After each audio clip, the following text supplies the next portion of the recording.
Good morning, Rich. A couple notes on your quick steps. These things hopefully I'll be able to show you a little bit better here in the video than I can talk over the internet, just looking at you on Zoom. We did talk about the 4 quick run in Quickstep. And also we talked about the exit from the natural pivot, moving into the second half of the running right turn. So I want to make sure I talk about both of those. What was happening on your quick open reverse followed by the 4 quick run is that as you entered your 4 quick run, two main things we wanted to correct. You were turning too quickly, primarily turning through the shoulders and turning yourself instead of, let's say, opening the door for the lady, advancing her, and also falling into the slow. Sometimes I think you were missing that slow completely and calling it quick. So the 4 quick run begins actually on this backward step, this slow. That needs to be a full and true backward step. So you need to be careful that it doesn't just become a falling action. Now I don't have a lot of room here, but what I'll do is demonstrate what happened is you danced your quick open reverse, opened up the shoulders, fell back into the foot, and then fell onto the 4th step. So there's my quick open reverse. Now let's say that I'm well forward. The shoulder weight, of course, is over my feet. It's not falling forward, but also it's not leading me backwards. So I'm very balanced here on toes or over the balls of the feet.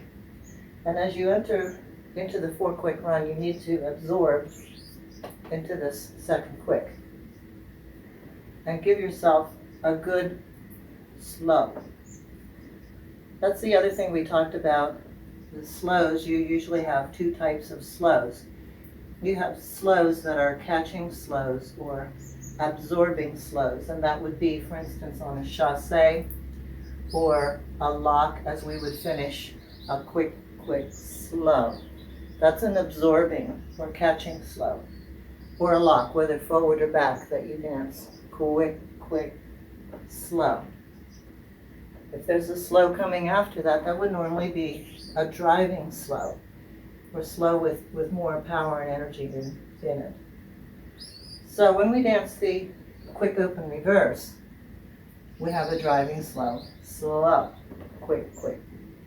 When we dance the 4 quick run, we have a driving slow, slow, quick. This gives me the energy for the upcoming figure or combination of quicks. So all slows are not the same. Now there's a very good lecture, and I'll see if I can find it. It was on YouTube. Benny Tolmeyer was talking about these different feelings on the quick step. And I think it's very important that you understand that and characterize that. So that's another thing we want to make sure we're aware of. So the other problem with getting that nice slow, besides the conscious awareness of it, and that it's a powerful or driving slow, is that if you have allowed yourself to open up too much, you're just going to fall. You're not going to have the ability to stand on your left leg and produce what you need. So we need to be in balance there. So when I go back on my right foot to start my 4 quick run, it's a normal back step. And then I'll project myself out into the 4 quick run. Now the other thing that was happening, and it was partially because there was too much opening up on the quick open reverse itself, but you were turning very sharply here. Now what this does is, if you think of your body as a door opening for the girl, you're putting that hinge right here. So you're essentially now blocking your partner. Generally when we block our partner, the other mistake we make is to leave her behind. So really on these figures, and it's true on all turns, anytime I am on the inside of the turn, particularly in a left turn, I must feel that I'm going to advance my partner ahead of me. So I'm not thinking of turning myself. I'm thinking of bringing my lady through and putting her back to diagonal wall. So I'm going to think of bringing her with me and sending her and following her into that position. So if the lady is dancing forward, she also has, of course, a driving slow.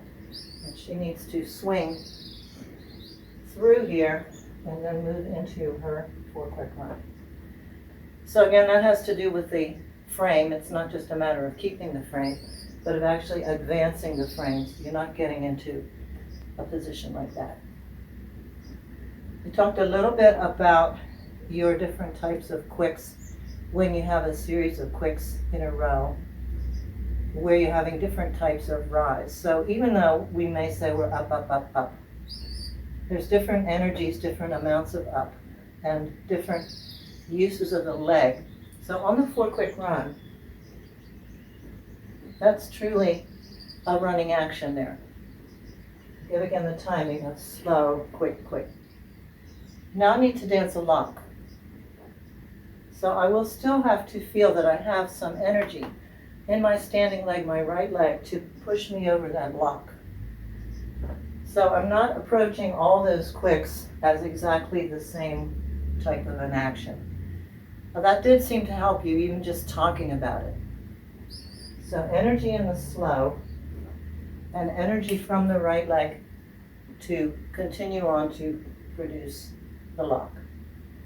I hope my lady is doing the same thing. So the big habits for the men, problems, leaving her behind. Now she's caught under my arm. That can contribute to the common fault of the lady, which is to get her shoulder weight falling behind her, falling ahead of her legs. So I need to help her to bring her back and to bring her base so that she can also be balanced as she moves on into the 4 quick run and not end up feeling as though she's going to fall in the 4 quick run. Let's go now to the running right turn. And as you commence your running right turn, you have that natural pivot, which is the same component that we have in the spin turn. So having danced that natural pivot, getting ready to move forward. Now I am planning to lead my girl into a heel turn. So you do have to continue this sense of going forward longer. Now what I told you to do that seemed to work really well was to kick the ball with that left foot. Because the error, and this happens with all the guys, they don't dance forward long enough. They don't give the lady enough sense of moving backward. And if that happens, she can barely get the heel turn. And many times she can't do it, or she can't feel. That's the figure that you want. So we're kicking the ball. That's giving me the feeling of the swing in my leg.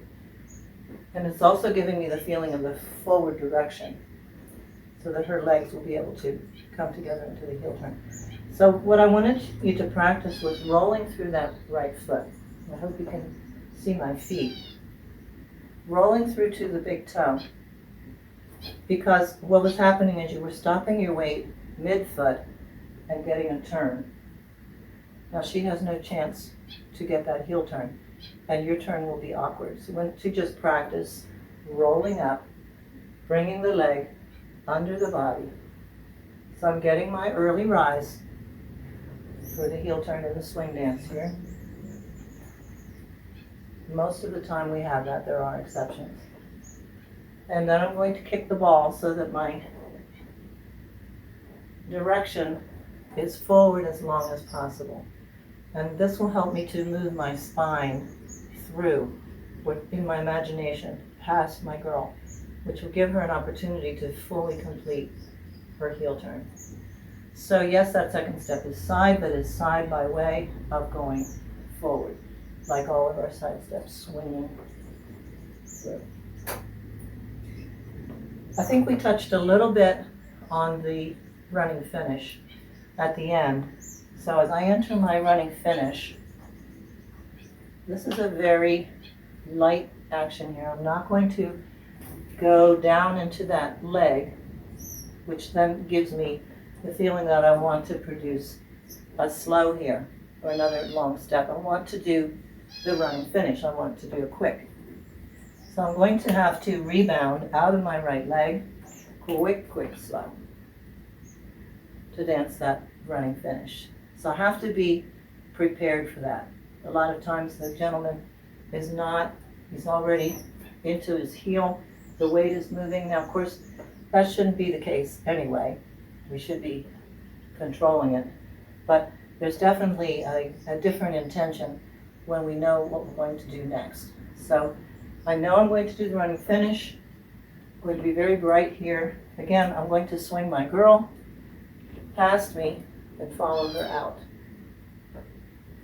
So if I'm on the ladies' end at that point, I'm finishing my open natural turn. I have a left shoulder lead. My gentleman has a right shoulder lead, and I will step outside partner. And at the end, the man will step outside partner. So I will look for Benny Tolmeyer's lecture. I'll see if I can find that, where he describes these different types of slows in the Quickstep. And that will help to give the character and musicality as well as efficiency into your Quickstep. So all quicks are not the same, and all slows are not the same. All right, if I forgot anything, I'll come back and do another one, but otherwise, I'll see you on Zoom on Friday.